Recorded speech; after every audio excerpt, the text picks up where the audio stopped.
शिक्षा और संस्कृति की आवाज जानी पहचानी उत्तराखंड मुक्त विश्वविद्यालय आपके लिए लेकर आया है 91.2 एफएम पर बदलते शहर की धड़कन हेलो हल्द्वानी। दोस्तों, हेलो हल्द्वानी एक सामुदायिक रेडियो है जिसे आप तक आपका अपना उत्तराखंड मुक्त विश्वविद्यालय लेकर आता है। इस रेडियो पर हम समुदाय और समाज की कई तरह की बातें करते हैं, उनकी समस्याएं और उन समस्याओं के समाधान सुनते हैं और इसके अलावा समाज के अलग अलग व्यक्तित्वों की प्रतिभाएं आप तक अलग अलग कार्यक्रमों के माध्यम से लेकर आते रहते हैं। तो वहीं उत्तराखंड मुक्त विश्वविद्यालय से जुड़ी हुई जानकारियां और विश्वविद्यालय से जुड़े हुए विद्यार्थियों के हित में कई तरह के कार्यक्रम हम लेकर आते रहते हैं। तो फिलहाल ऐसे ही एक कार्यक्रम के साथ हमारे स्टूडियो में मौजूद हैं उत्तराखंड मुक्त विश्वविद्यालय के गृह विज्ञान विभाग से डॉक्टर दीपिका वर्मा, और इनकी जानकारी का जो आज का विषय है वो है प्रसार शिक्षा की पद्धतियां और सिद्धांत। तो पेश है आपके लिए ये कार्यक्रम। उत्तराखंड मुक्त विश्वविद्यालय के सामुदायिक रेडियो हेलो हल्द्वानी 91.2 एफएम के श्रोताओं को मेरा नमस्कार। मैं दीपिका वर्मा गृह विज्ञान विभाग से आज आपसे बात करूंगी प्रसार कार्यक्रम की उन पद्धतियों की जो प्रसार कार्यक्रमों के दौरान काम में लाई जाती हैं, और इसके साथ ही हम प्रसार शिक्षा के सिद्धांतों के बारे में भी जानेंगे। इससे आपको यह समझने में भी सहायता मिलेगी कि प्रसार कार्यक्रम कैसे किसी क्षेत्र में शुरू किए जाते हैं। समुदाय को शिक्षित करने के लिए किसी भी प्रसार कार्यक्रम में किसी एक सिद्धांत या एक से अधिक सिद्धांतों को उपयोग में लाया जाता है। इसमें सबसे पहले जानते हैं कि प्रसार पद्धति क्या होती है। इस पद्धति के अनुसार प्रसार शिक्षण विधियों का उपयोग कर समुदाय को ज्ञान और कौशल सिखाया जाता है। प्रसार पद्धति का एक उद्देश्य ग्रामीण परिवार के जीवन में सुधार लाना है। इस पद्धति ने प्रसार कार्यकर्ताओं के माध्यम से लोगों को कृषि, पशुपालन, कुटीर उद्योग व पारिवारिक आजीविका आदि के बेहतर तरीकों को अपनाने के लिए हमेशा प्रेरित किया है। उदाहरण के लिए, हम एक समुदाय के लोगों को पैसे बचाने के लिए एक बजट हेतु प्रेरित करना चाहते हैं। हम या तो प्रसार कार्यक्रम के एक भाग के रूप में से कर सकते हैं जिसमें कि लोगों को बचत के बारे में बताया जाए, या इसके लिए एक नई परियोजना भी शुरू कर सकते हैं जिसमें सिर्फ बचत के बारे में ही बात हो। तो इसे ही प्रसार पद्धति कहा जाता है। अगली है प्रशिक्षण पद्धति, जिसमें लोगों को व्यवस्थित रूप से नए तरीकों, विधियों, कौशल व तकनीक को अपनाने के लिए प्रशिक्षण दिया जाता है। यह पद्धति भी प्रसार पद्धति जैसी होती है, बस इसमें कौशल, अभ्यास, तकनीक व सहज सीख पर अधिक जोर दिया जाता है। प्रशिक्षण के बाद यह उम्मीद की जाती है कि एक व्यक्ति उन सभी बातों का पालन करे जो उसे प्रशिक्षण के दौरान सिखाई गई हो। आमतौर पर प्रशिक्षण समुदाय व विषय विशेषज्ञ के बीच एक पुल के रूप में काम करता है। प्रसार कार्यकर्ता पर लोगों व प्रशिक्षकों को एक साथ लाने की भी जिम्मेदारी होती है, और साथ ही प्रसार कार्यकर्ता और विषय विशेषज्ञ प्रशिक्षण के दौरान आने वाली समस्याओं को भी दूर करते हैं। उदाहरण के रूप में, अगर हमें महिलाओं को जैम, जूस व अचार बनाना सिखाना है तो इस प्रशिक्षण में विशेषज्ञ इन सभी को बनाने के तरीकों के बारे में भी बताएंगे, और साथ ही इसके रख रखाव और बाजार से संबंधित जानकारी भी देंगे।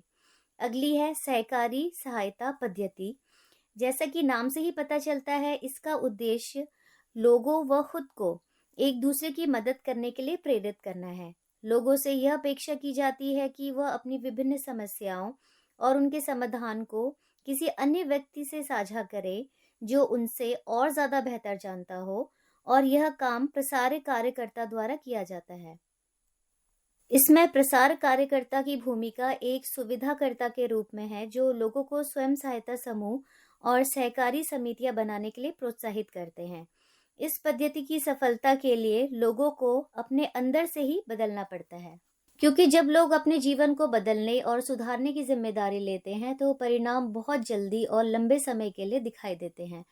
इस प्रकार जो सहकारी व स्वयं सहायता पद्धति होती है, इसमें एक प्रसार कार्यकर्ता सिर्फ एक प्रेरक की तरह काम करता है और साथ ही लोगों को सुझाव भी देते हैं। इस पद्धति में आत्मशासन व स्थानीय शासन पर ज्यादा जोर दिया जाता है। हम यह भी कह सकते हैं कि प्रसार कार्यकर्ता लोगों को कुछ जरूरी कौशल प्रदान करते हैं और समस्याओं को दूर करने के लिए लोगों को ही प्रेरित करते हैं कि वे अपने खुद के संगठन बनाएं। अगली पद्धति है एकीकृत पद्धति। इसमें कई विकास एजेंसियां जैसे सरकारी व गैर सरकारी एजेंसियां एक साथ मिलकर काम करती हैं।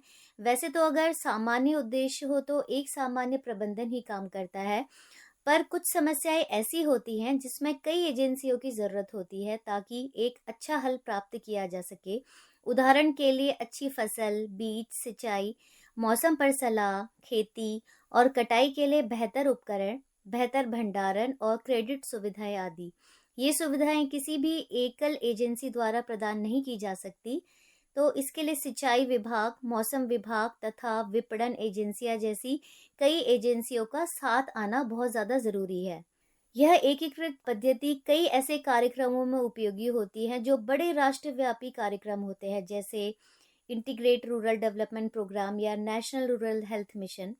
तो हमने अभी जाना 4 अलग-अलग पद्धतियों जैसे प्रसार पद्धति, प्रशिक्षण पद्धति, सहकारी पद्धति और एकीकृत पद्धति के बारे में।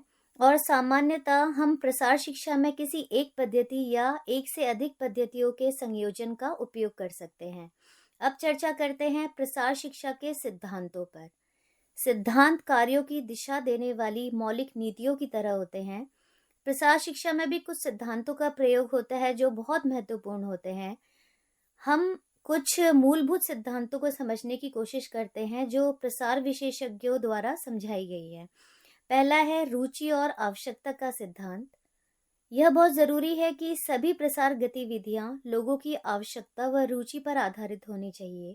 विभिन्न व्यक्तियों, समूहों व गांवों की अलग अलग रुचि होती है, इसलिए एक कार्यक्रम हर व्यक्ति, समूह या गांव के लिए उपयुक्त नहीं हो सकता है। एक प्रसारक कार्यकर्ता के रूप में हमें सबसे उपयुक्त कार्यक्रम चुनना होता है और लोगों की जरूरत व हितों के अनुरूप इसे बदलने की भी आवश्यकता होती है। उदाहरण के लिए एक गांव में आपको ऐसी महिलाएं मिल सकती हैं जिन्हें मिट्टी के बर्तन बनाने में रुचि हो, और ऐसे ही दूसरे गांव की महिलाओं को खाना पकाने या कृषि उत्पाद प्रसंस्करण में दिलचस्पी हो सकती है। एक प्रसारक कार्यकर्ता के रूप में हमें सबसे उपयुक्त कार्यक्रम चुनना होता है और लोगों की जरूरतें व हितों के अनुरूप इसे बदलने की आवश्यकता होती है।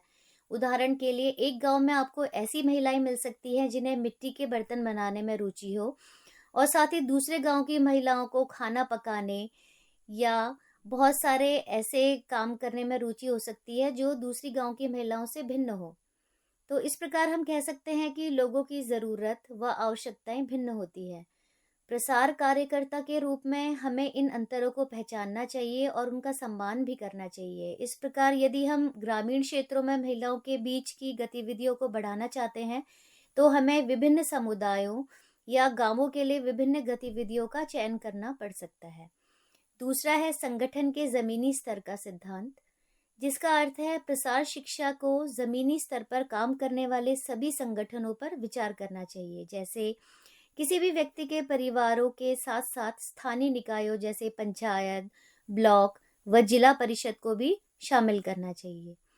तीसरा है सांस्कृतिक अंतर का सिद्धांत। प्रसार शिक्षा के सामाजिक व सांस्कृतिक मूल्यों पर आधारित है।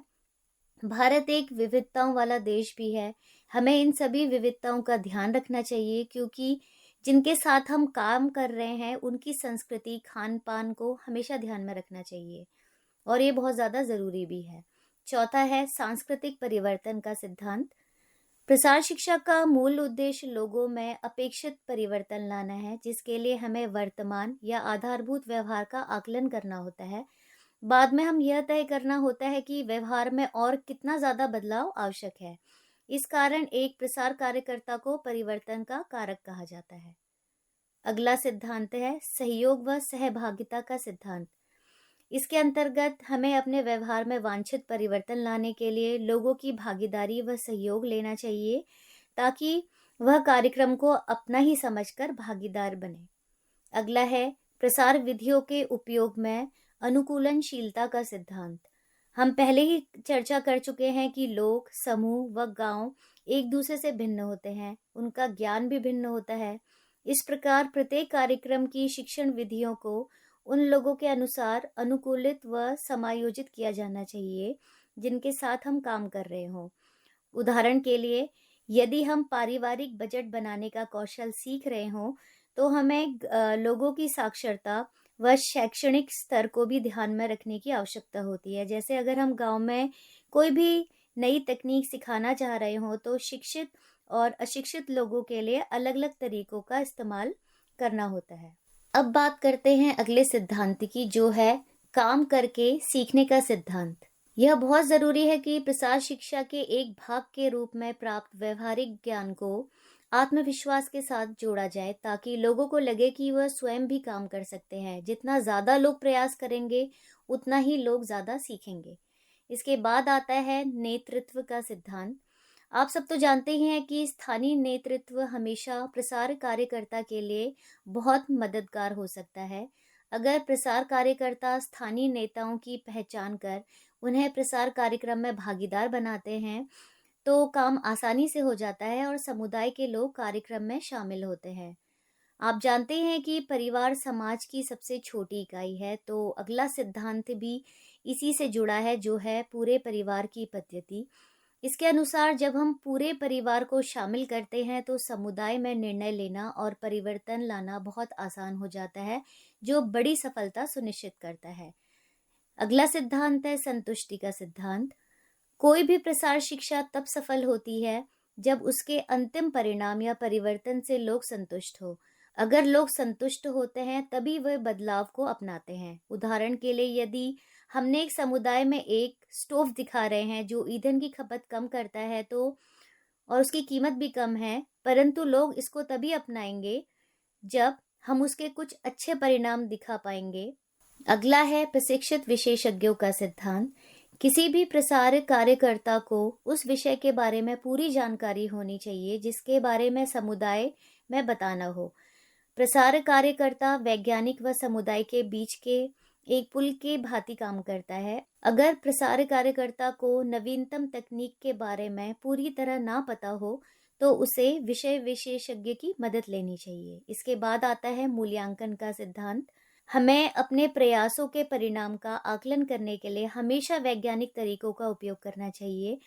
इसका अर्थ है कि हमारा मूल्यांकन भी तथ्यपूर्ण होना चाहिए। इस उद्देश्य के लिए मूल्यांकन भी लगातार होना चाहिए, ताकि हमें पता रहे कि हम सही दिशा में आगे बढ़ रहे हैं या नहीं। अंतिम सिद्धांत है व्यवहारिक विज्ञान व लोकतांत्रिक पद्धति का सिद्धांत। आप जानते ही हैं कि प्रसार शिक्षा का अन्य विषयों से भी गहरा संबंध है। इसे व्यवहारिक विज्ञान भी कहा जाता है। व्यवहारिक विज्ञान होने के कारण इसमें भी वैज्ञानिक तरीकों से पुष्टि करनी चाहिए। यह भी जरूरी है कि समुदाय में जो प्रसार का कार्य किया जा रहा हो, उसका तरीका लोकतांत्रिक हो और समुदाय भी हर स्तर पर अपने विचारों का आदान प्रदान करे। तो ये सभी प्रसार शिक्षा के सिद्धांत जो समुदाय में प्रत्येक प्रसार कार्यकर्ता को प्रभावी बनाने में सहायता करते हैं।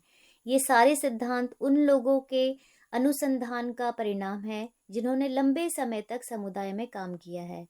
तो शिक्षार्थियों, आज की इस चर्चा में हमने प्रसार कार्यक्रमों में काम आने वाले तरीकों यानी पद्धतियों के बारे में और प्रसार शिक्षा के सिद्धांतों के बारे में भी जाना, जो समुदाय में काम करने वाले हर एक व्यक्ति के लिए बहुत ज़्यादा ज़रूरी है। धन्यवाद।